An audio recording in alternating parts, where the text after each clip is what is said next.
Pensaram que eu não vinha, né, família? Ó, eu aqui de novo. Estamos aqui, vamos fazer a live devocional.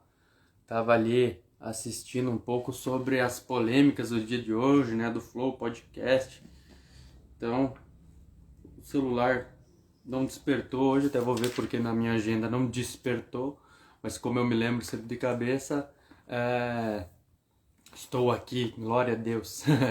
E podemos ter o privilégio de novo de estar aqui fazendo essa live devocional, glorificando ao nome do Senhor. Amém?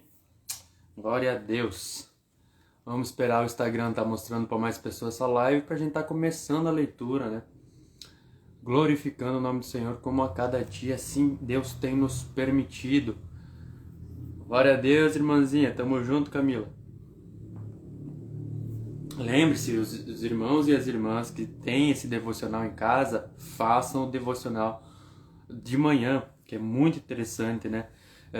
Eu e o Josué, meu filhão, eu sempre faço, leio com ele, né? Me ajoelho aos pés da cama, ele fica na cama, eu oro com ele e leio para ele e oro depois para finalizar de novo. Então eu falo isso como um incentivo aos pais, às mães, para estarem fazendo isso. Tirem esse momento devocional, né, todo dia durante a manhã e todo dia durante a noite, né? Mesmo que você não tenha o material, você tem a Bíblia, já é mais que suficiente. Você tem que fazer um devocional de manhã e de noite.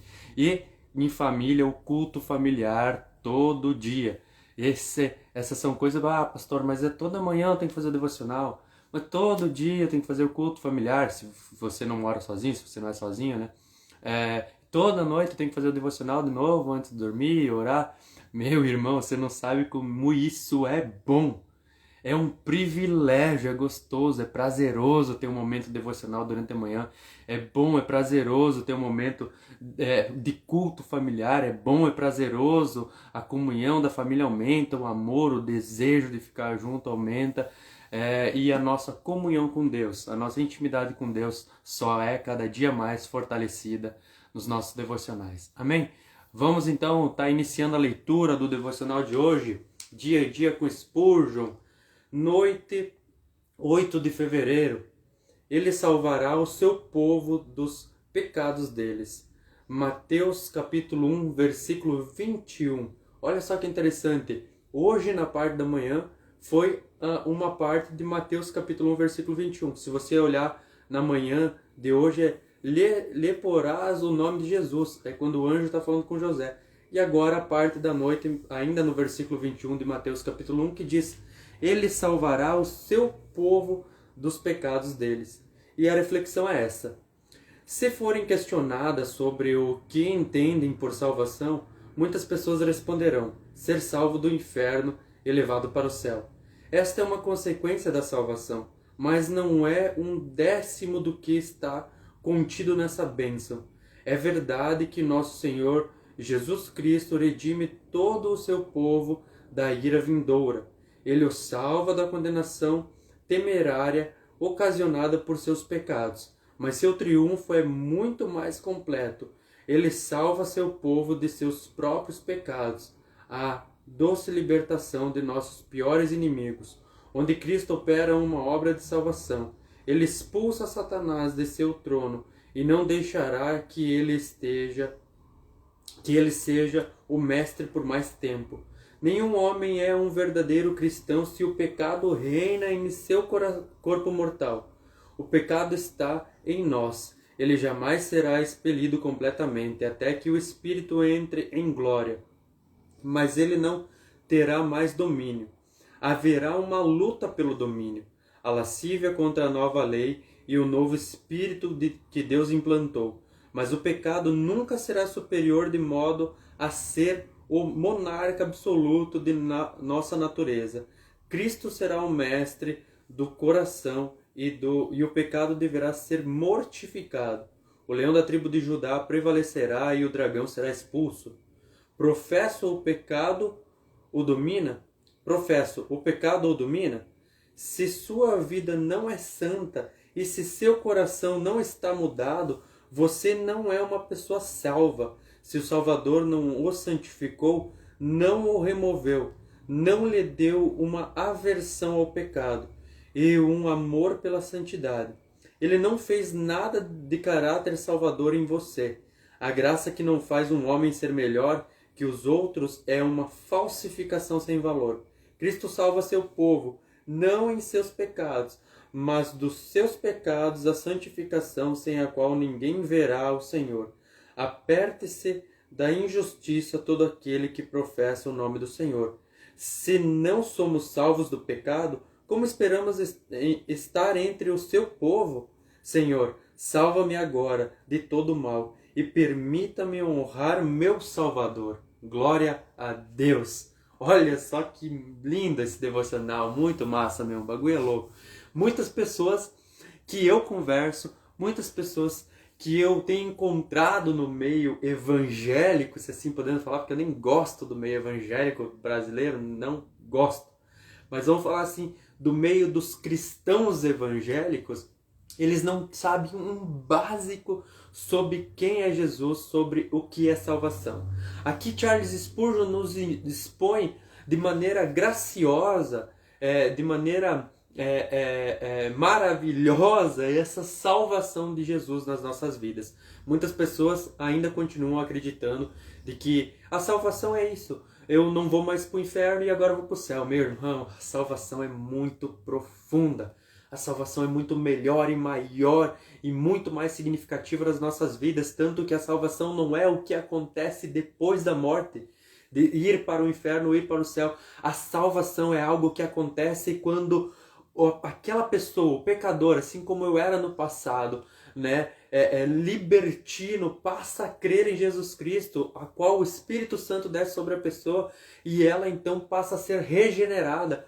Ainda temos a influência do pecado, mas o pecado não nos domina. O pecado não está mais reinando. Isso se chama justificação. A justificação, né, a Bíblia diz que nós somos salvos, estamos sendo salvos e seremos salvos. A justificação é quando Cristo morre pelos meus pecados e Ele ressuscita para a nossa justificação. O meu pecado é imputado. Muitas pessoas não conhecem a doutrina da imputação. Se você não sabe o que é a doutrina da imputação, você não sabe o que Cristo fez na cruz do Calvário por você. Os nossos pecados foram imputados a Cristo e a justiça dele foi imputada a nós, de maneira que agora, nós que vivíamos uma vida dominada, porque é diferente quando você faz algo para se alegrar, é diferente quando você faz alguma coisa que dá prazer. É diferente, sabe por quê? Porque quando o pecado te domina, você faz porque serve o pecado. Muitas pessoas, eu vou dar um exemplo básico aqui para vocês entenderem. O dinheiro. O dinheiro ele foi criado, obviamente, né? A gente sabe toda a manipulação que existe, mas para trabalhar para o homem. E o que acontece é que hoje o homem trabalha para o dinheiro, pelo dinheiro. Não faz o dinheiro trabalhar para si, né? Então, o pecado ele domina a pessoa e a pessoa é escrava da festa, é escrava do trabalho, é escravo dos seus desejos, é escravo dos seus vícios, é escravo de tanta coisa, de tanto desejo, da propaganda, do tênis novo, do carro novo, da casa nova, daí que quer o outro, quer trocar. É escravizada pelos desejos do seu coração que são insaciáveis, que são guiados pelo pecado. Charles Spurgeon nos expõe hoje que se a salvação de Deus se achegou à sua vida, você muda, você tem nojo do pecado, você tem nojo de pecar, você não marca encontro com o pecado, você não se esconde para marcar um encontro escondido do pecado.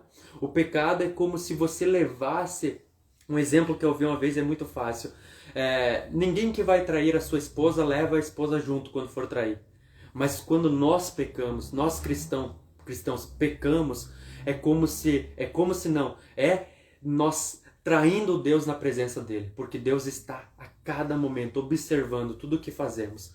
Quando a salvação de Deus se achega na nossa vida, nós temos nojo do pecado. Nós não queremos mais pecar, nós fugimos do pecado. E eventualmente, mas bem eventualmente a gente cai. Bem eventualmente a gente cai, não todo dia, não toda hora, não toda semana, eventualmente a gente cai, a gente é pecador. Infelizmente a gente é pecador, mas imediatamente a gente sente nojo do pecado. A gente diz, não, eu não quero mais ser dominado pelos meus desejos, eu não quero mais ser dominado pelo meu sentimento, porque Cristo me justificou. E aquele que ele justificou, ele tem santificado a cada dia.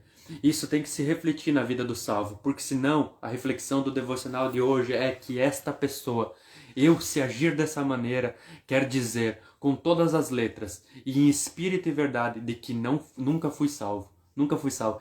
Experiências espirituais até o descrente tem, até o umbandista tem, o macumbeiro tem, o satanista tem, todas as outras religiões têm experiências espirituais.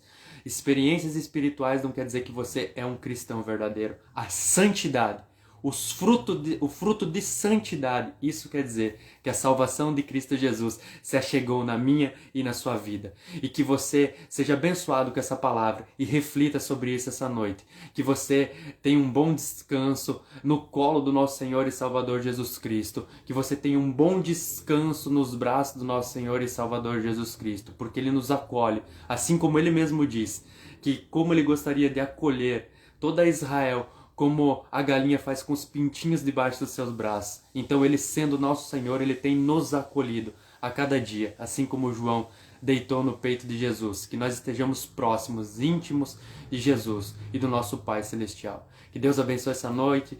Curte, comente, compartilhe, salve essa live aqui no Instagram. Depois vai lá no YouTube, visualiza lá também para dar mais visualizações. Deixe seu like lá e comenta para que o YouTube e o Instagram mostrem essa live para mais pessoas.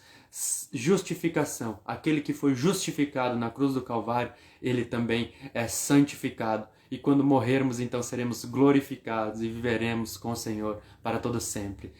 Tamo junto, família. Amanhã, se Deus permitir, é nós aqui de novo. Até!